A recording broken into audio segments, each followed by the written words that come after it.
your way. This one officially goes down. Episode number 188. You could jump on the Unfiltered Revolution at Casey Stern on Twitter. You can get our podcasts from the Believe Network, Apple, Spotify, everywhere you get your podcasts. Of course, hop on the YouTube channel as well. My guest today, part of the Believe Network family, hosting in the Believe in the Bronx. We'll hit that. Also talk some Stros. He, of course, AT&T sports analyst for the Astros. Longtime reliever of the big leagues. Longtime friend Mike Stanton hopping on board. Mike, appreciate you, buddy. How are you? Casey, I'm doing well, man. It's good to see you again. I'm doing, and it's good to be seen. And if people knew all the technological stuff you and I just went through to get you seen, they would know just how much more magical all of this is. It is amazing. The older we get, like, my kids. So my youngest daughter is 6, and I'm convinced that if I go back to when I was like 18, she was probably at the level I was at 18 with technology. It's amazing. I may be even less than that. I mean, it's just incredible. I'm okay as long as I have like 2 buttons to push. After that, I'm screwed. Yeah, I mean, I am somebody who still has, I don't use it often. Still, if you have an AOL or a Hotmail account, you definitely been around too long. We, of course, yeah, we're around here in these parts, in part because of Bet Online. We appreciate them. Bet Online, your number one source for your championship finals info, stats, news, and scores. Latest odds and lines, matchup reports for this year's NBA and Stanley Cup Finals. Your sports intel headquarters this season got you covered. Insider sports wagering needs, basketball, hockey, MLB, UFC, and boxing. It is the fastest and easiest way. Get your betting info, betting options, favorite casino and card games, all right from your home. So do it. Get into the action today. Head to the website or use the mobile device and get on board, but you better use the promo code BELIEVE. That's BLEAV. So you'll get your 50% bonus on your first deposit. It's Bet Online where the game starts. And I want to get started here and start in Houston because, I know it's the Nationals, but as we do this here on a Wednesday, a big win yesterday and a couple of things I wanted to hit, but talk specifically about Hunter Brown. When you're dealing with young pitchers, we're always expecting, especially when they're highly touted, Mike, in today's day and age of like what have you done for me lately? Every start is supposed to be, on the trajectory of whatever you're supposed to doing. And I see it in New York with Francisco Alvarez, even on the hitting side. Prospects are always this way. How much do performances like that, regardless of who he's facing, 7 scoreless yesterday, continue to push forward the idea that this guy is growing into what everybody expects him to be? Well, I think it even goes deeper than that because you look at the numbers. Yeah, it was a 4-hit shutout through 7. He walked a couple guys, didn't have a whole lot of swing and miss, got 3 double plays. And so what it did to me was, he put up great numbers, but if you actually watch the game, especially the beginning of the game, he actually wasn't throwing the ball all that well. He got a couple base runners right off the bat. Things were kind of rocky, got the double play. But it was one of those starts that the stuff was still very good because, well, his stuff is always very fantastic, but it just wasn't as dominant as it looked. I thought it was a real mature start. He kept pounding the zone. He didn't have his best command. The curveballs, almost always good. But, even the fastball velocity, it was on average, it was up. But we saw fastballs 93, 94 miles an hour, and then he went up to 98. To me, what that says is, just wasn't, but he was in the proper mental state to go out there and execute the pitches and do what he needs to do. We talk about strikeouts, I think, way too much. Strikeouts, they may be a sexy number, but they increase your pitch count. There's just a lot of things, and you're not going to go as deep into the game. So I just thought it was a really mature start, and he's actually been very, very good. He's only had 1 or 2 starts that have been even questionable. He's really been a godsend with the Astros, which is amazing, right? I mean, how rare is that, the consistency of that, Mike, for a young pitcher? And I want to go back to something you just said because to have you expound on it. When you kind of put yourself in, whether it's starting or relieving early in your career, and you think about young pitchers in general, how much more is he learning and oozing confidence from himself when he's able to get outs when he doesn't have it, right? I mean, are you gaining more from that as a pitcher, as a young pitcher, especially, Mike, when because sometimes I'm sure you're coming in there hot and you just know, okay, I got it tonight, and you're on just kind of, you're cruise control. Are you learning and getting even more confidence if you're a Hunter Brown in an outing like that? Well, I think you absolutely are. When you're out there, especially when you got plus stuff like Hunter does, the 92-mile-an-hour slider, the devastating curveball, and the high velocity fastball. When you're going out there and you're shoving, the game's kind of easy, especially when you got superior stuff. But when you're not feeling well, I mean, what does maturity really mean? Well, it means it's really a mental thing. It's a mental approach. That's what it is. That, when you don't have your best stuff, you don't feel the best. Now all of a sudden you don't go into panic mode and start overthrowing or whatever. Whatever you have that particular day, you go out and get big league hitters out. Your job's not to strike everyone. Your job is to create weak contact. That's really what your job is. Keep the hitters off balance and create weak contact. If you do that, you're going to have success. On occasion, you're going to get hit, yes. But, his stuff is so good. There really has been no downgrade whatsoever. What's he going to look like in September when he's got 170 innings? Well, that's another question. We'll see what happens back then. But right now, with the Astros losing 40% of their rotation in 2 days, Luis Garcia and Jose Urquidy, back-to-back days. I mean, he really has been a godsend for this Astros team with the consistency he's been able to run out there with.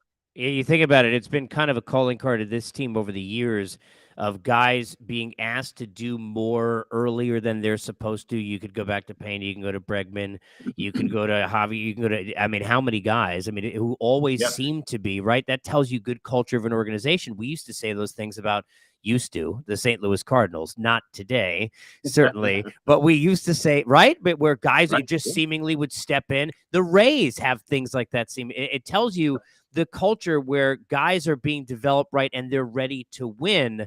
How do you kind of assess this team? 38-29, they're 3.5 out, and I want to get into the Rangers in a second, but it is difficult to repeat the level of success this team has been able to do for so many years, because you have to do it over the course of a regular season, Mike, to get into a postseason, to then get to those LCSs and win those titles.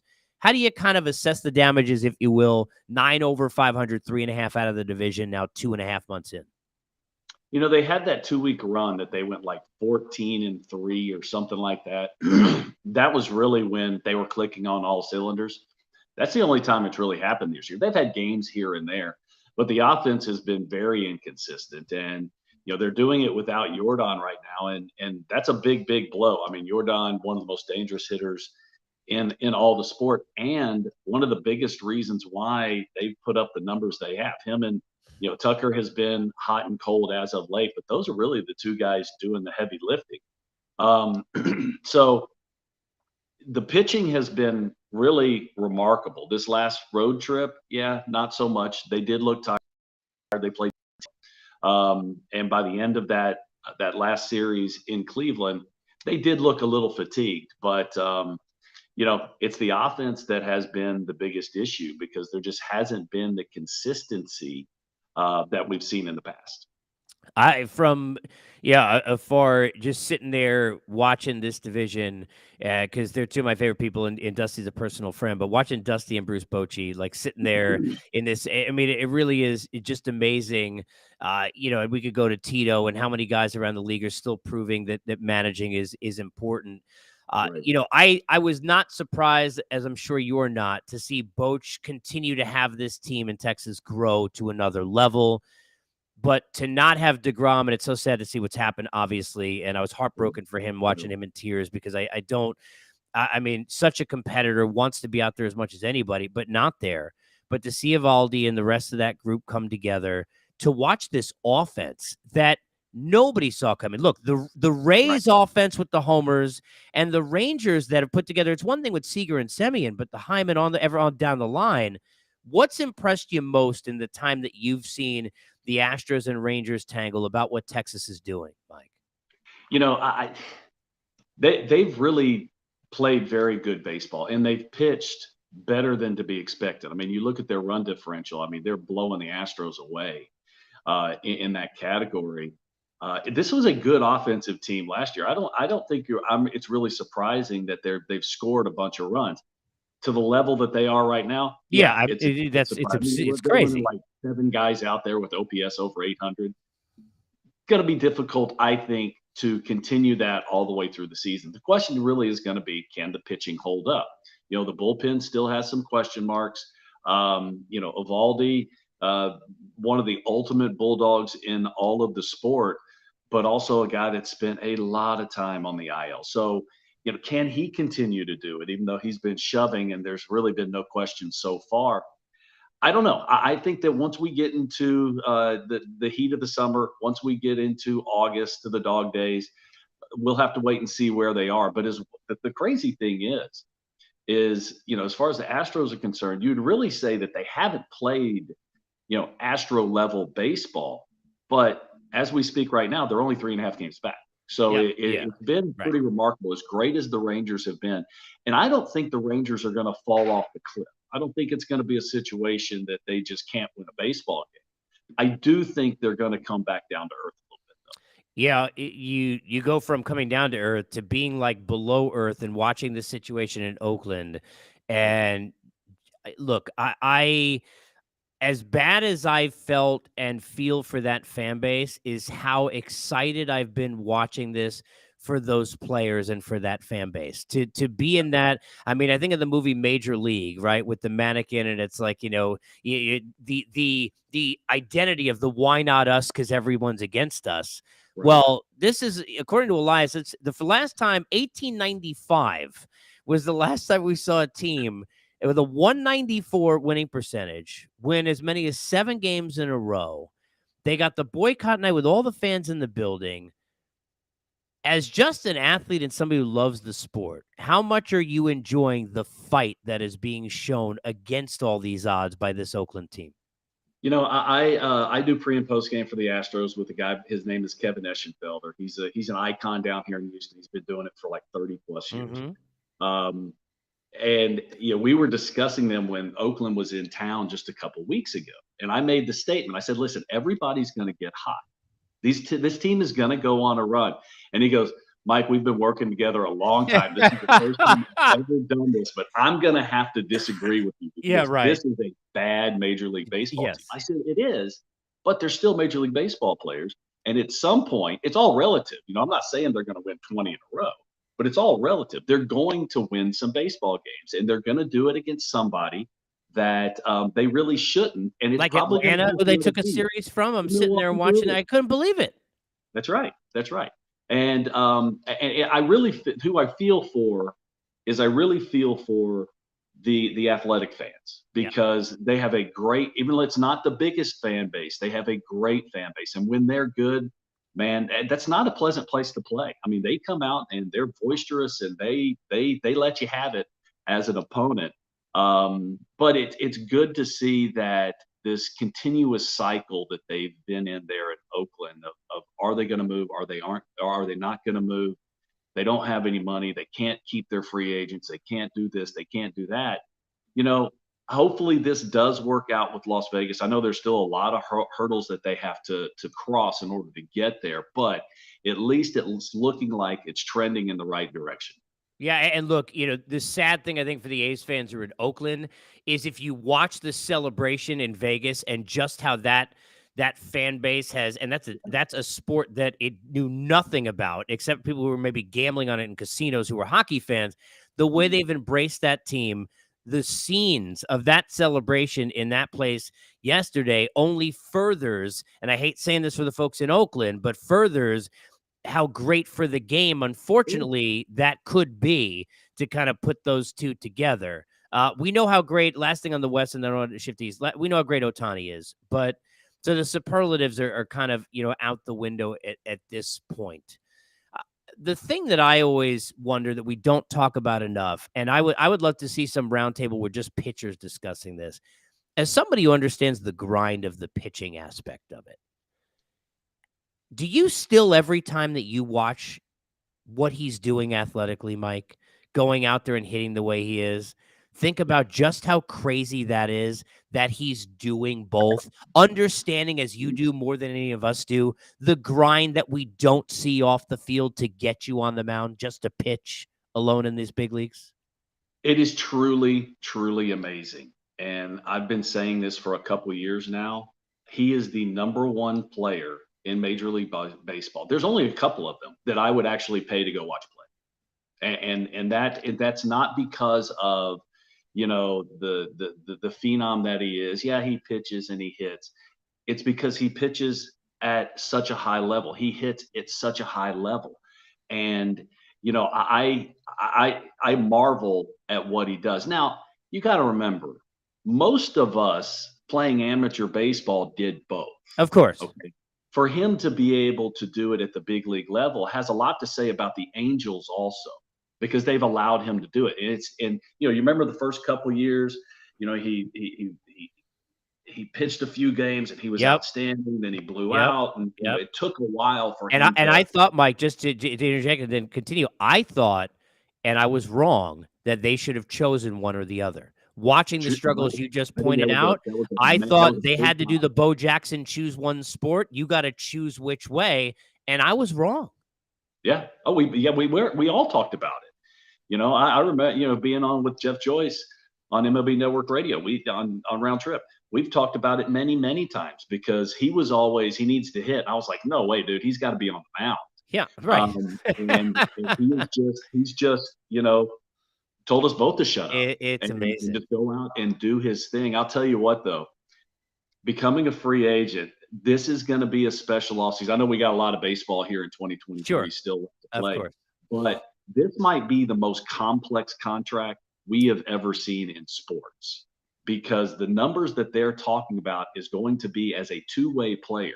What happens if one of you're going to give him $500 million and he blows out again and he can't pitch? You're going to continue to give him $500 million? I don't think so.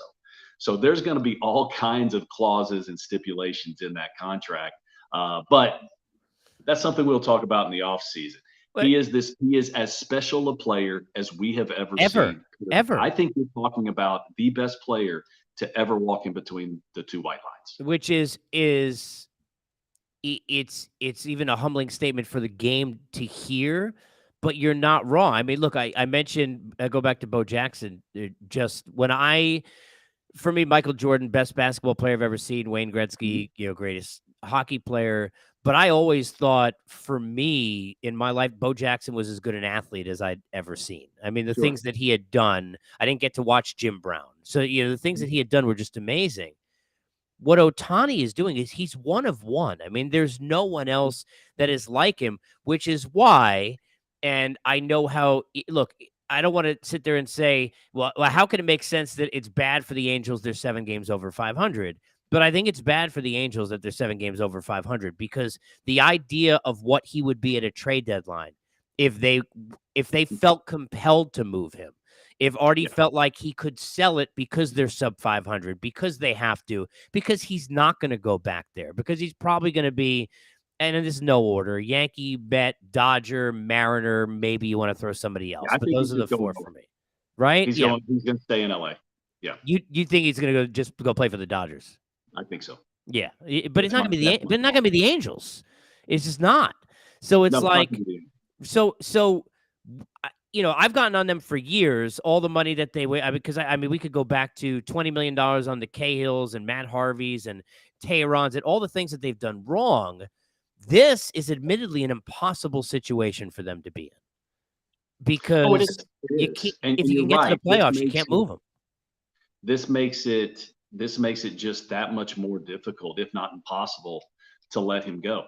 But to tell you the truth, that's exactly what they need to do, because the hard, general managers are hired to answer the hard questions and make the hard moves. Well, president of baseball operations, so general managers. So saying that, we've seen teams in the past that they've had to make these calls, that they're a relevant team and they look like they're going to be able to.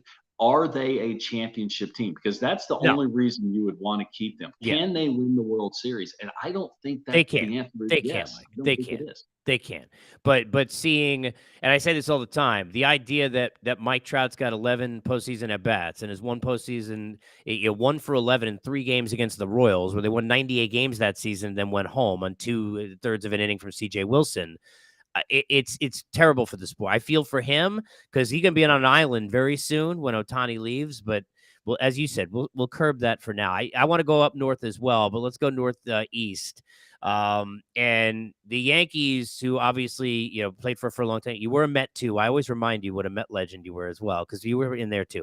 But you always believe in the Bronx. I don't know if I was famous. I was more infamous. That's not to me. We're not. Although everybody's infamous in Met lore in one way or another. And lately things have been the wrong direction. And a great comeback win for It's always like there's two sides of everything, right? So it's like great comeback win for the Yankees yesterday after being down 5-1, and you beat Max Scherzer. And the other side is, how the hell did Max do this again? Give up 5 runs in the 4th and all of that. I want to side that for now, and I want to ask you about what happened with Drew Smith yesterday, because he gets ejected for sticky stuff, and you get the umpires on it. And I want to read exactly what the it's because who knows? Well, I'm not there, right? So Drew says, they said both of my hands were too sticky. I'm surprised because I haven't used anything different all year, sweat and rosin. He then made a comment that when he had walked off the field, somebody was laughing that there was nothing on his hands. The other side, the umpire, Bill Miller, tells the pool reporter Drew Smith, quote, was ejected because he had sticky hands. He says, quote, I don't know what was on them. All I know is it was sticky to the touch. It stuck to my hands when I touched it. Not just his pitching hand, but the glove hand as well. We have so many problems here. I want to start with this. How can something this important be so subjective? I think Major League Baseball does it on purpose. Everything is a shade of gray so that we have controversy, so that the umpires, have to make their own distinction. What is too sticky? Okay. If you remember that little clip that we did after Scherzer got ejected, that David Cohn did, I think it was on Sunday Night Baseball. Yes, it was fantastic. Yes. Listen, real rock rosin, which is what is on the mound, okay, with the right combination can be extremely sticky. And so what is too sticky? You're using, it's a legal substance, and you're using too much of a legal substance. What is that? I mean, and we also have this issue that it's one crew. It's one crew that keeps doing this. And, you can go back in history, balking Bob Davidson, who got me 3 or 4 times in my career. They all have their own perception of what the rules are. But it's kind of, we're to a point now that it's at least raises eyebrows that it's all the same crew. And you can't tell me that it's just the Mets, or it's just one team. To me, it's more the crew itself. I don't know. This is weird. There's an adjustment here that has to be made. I don't know what the adjustment is. Yeah, I don't either. And my, just to follow on that, the problem that stems from it, right? Fans will gravitate towards anything, whatever we as a group overall say this is right. So to the fans now, this is cheating, right? Max cheated, Drew cheated, these guys cheated. And as many pitchers will tell me, and this is before this rule, since the beginning of time, I've been doing this 20 years, about the importance of grip on a ball. And the amount of hitters that have told me, I'd rather them have some sort of a grip on the ball so that 97's not coming at my head. You could say that till we're blue. We could have every pitcher and hitter lined up, and the fans will still say, nope, that's the rule, and that guy's getting suspended, and that guy cheated. And when we're making it so subjective, that takes us down, because I agree with you. I think MLB leaves some of these things because they want more hubbub, right, and more of that. But you don't want it to be a black eye and go in the negative direction, especially in a year with the pitch clock and so many things, which I want to get to, going in the right direction. If you're thinking about the right way to do it, and pitchers got together and said, what is the right way to do this? To make sure that we've got enough grip if you're a pitcher, but that it's not excessive. What is the best way to kind of judge that in the right way, Mike, without going overboard?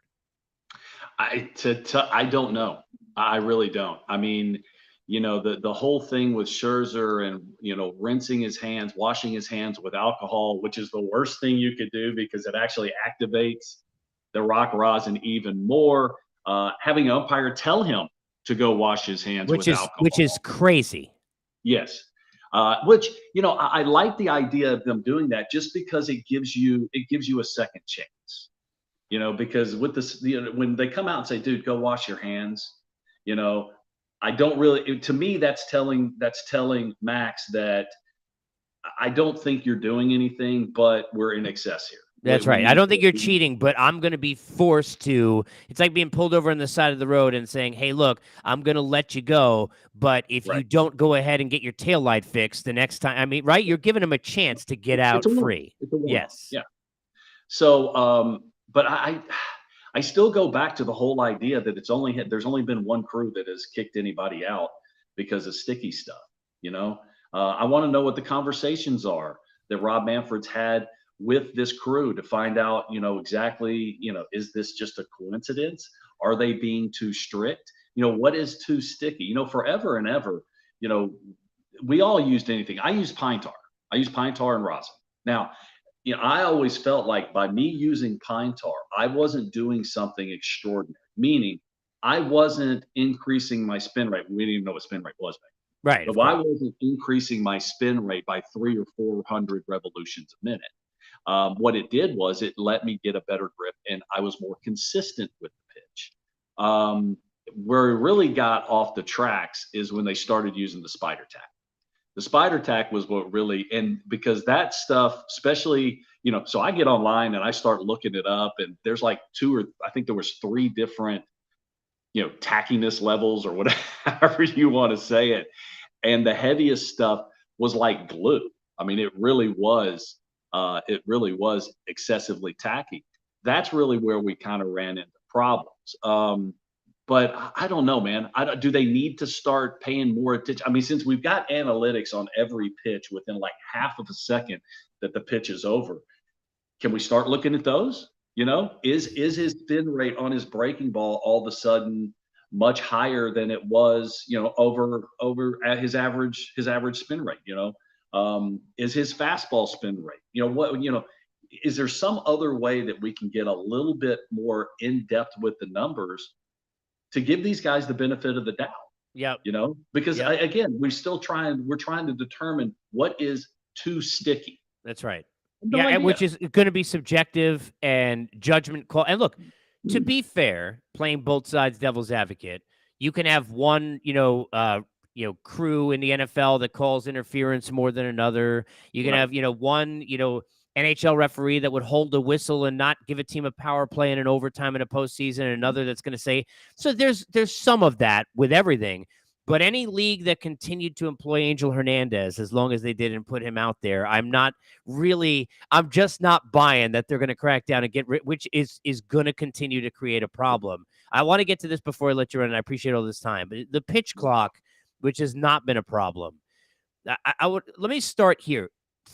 Take yourself, Mike Stanton, before you even saw it in spring training, minor leagues, when you first heard this is what they're doing, to now, how big of a vast difference is there between what you thought it would be like and what it actually has been like in its effectiveness? I was not a fan of the pitch clock. Let me change that. I wasn't a fan of the whole pitch clock, meaning that they do it all the time. The guys on base, stuff like that. I think that's when the pitch clock needs to go away. If you want to add a few seconds, whatever. It really has been. But I thought that it wouldn't take these guys very long to make the adjustment. And to tell you the truth, I think they're still adjusting. I think the games right now are too fast in some cases. I mean, think about this, and I think that the fans are going to start complaining. The fans in the stands are going to start complaining. I think the owners ultimately, and this is the one that's going to make things change. You have a 2 hour and 7 minute game compared to a 3 hour and seven Yeah, a minute lot of game. less concessions there, Mike. Concessions, Yep. merchandise. There is a Yep. lot of money that's being. Commercials. But if you're a Commercials. fan, you're a fan of Ford, and it takes $500 for you to go watch a ball Yep. game. It's over in 2 hours. You're like, Yep. did we even do anything? What we didn't even spend a whole evening there. So one of the things that I think one of the issues we have is that I would love to see the pitchers start using the whole pitch clock. Take your time a little bit because I think it was after the month of April. Now, again, it was still new. This was a whole month ago. Major League Baseball put out the numbers, and it was like on average 6 seconds left on the pitch because they're clock. rushing. They were so sped up in their head. You're so you're talking about, just correct me if I'm wrong, almost like a quarterback with a play clock, kind of learning how to manage that, right? And they're all over. Most stadiums are all over everywhere. They have 2 behind home plate, so you can't say you don't know. But I feel like in some cases that I feel like they're actually rushing, especially when you get runners on base or things aren't going right. You know, El Duque comes over from Cuba, and he was, we used to call Steve Traxel the human rain delay. He El was Duque the human rain 10 delay. times worse. Really? Because I when never felt that watching him. I think he was so much more fun to watch than Trax was, unfortunately. It wasn't. He took a long time in between pitches. But Duque just didn't throw strikes. He was always counting on the pitcher's aggression. And it came over from Cuba. Livan Hernandez, you do the same thing. If you're going to beat me and you're going to score 3 runs, it's going to take you 25 minutes to do. I'm not going to allow you to score 3 runs in just a matter of a couple minutes. Between taking time in between pitches and just not throwing very many strikes. But I think that the pitchers just need to, and we're in a point now that we've had the sample size has been big enough that slow down a little bit. You still have time. And I think that it's something that is going to, I think we have to do I was at first, I was like, Casey, you know what, first couple months, let's see if Major League Baseball makes an adjustment. I think it takes the whole year because I think the pitchers have to make the adjustment first.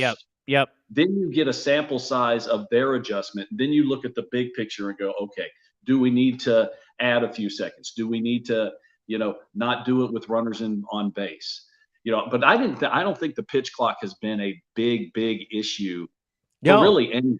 I think it's been spring training. Yep. I was glad that they did it in spring training to help them out. The one that gets me, and I think it's calmed down also, is the pickoff moves. That's the one. See, I used to pick off 3 times in a row all the time. And a lot of times I would get the guy on the third one, but sometimes I did the third pickoff in a row. So that's the one that I think they've kind of overstepped their bounds. But the pitch clock, I said the whole time, I don't mind it if you're just trying to reduce the downtime. But when it starts affecting the game itself, now we get issues. It's been, I just want to tell you quickly, it's been, because I overall, it's been uber effective. And in today's day and age where at least the younger generations, which I think it's 4, are, amassing 4 minutes and 30 seconds on YouTube or TikTok or wherever before they go somewhere else, it's going to be easier for them, where old heads like us and certainly former players like you, it's going to be a little harder for us, I think, to take away from, because to us, it was an experience going to a baseball game, right? But I want to throw this at you quickly, because one of the things that to me has been a problem that won't come up until we get into September, October, and why I have felt that I'd like to see it maybe for the first 7 innings and then dissipate. I like that. Mine was 6 innings. So you do 2/3. Either way. But I think we're on the same page, because here's the thing, Mike, and I love basketball, but you don't, and it everything's great in its own way. But like when Steph Curry is going to take it, that thing comes at you so quick. We have to watch 8 replays to then relive that moment. One of the great things about baseball, and why the late Vin Scully, who's the greatest broadcaster ever, was able to have us all with our hair standing up when it was 3-2, 2 out, is because there's that noise of the crowd, that feeling when you're in the crowd, that feeling of that, that pitcher like yourself looking into, what the signs are, and all of that emotion and anxiety builds in all of us. And I'm getting goosebumps now.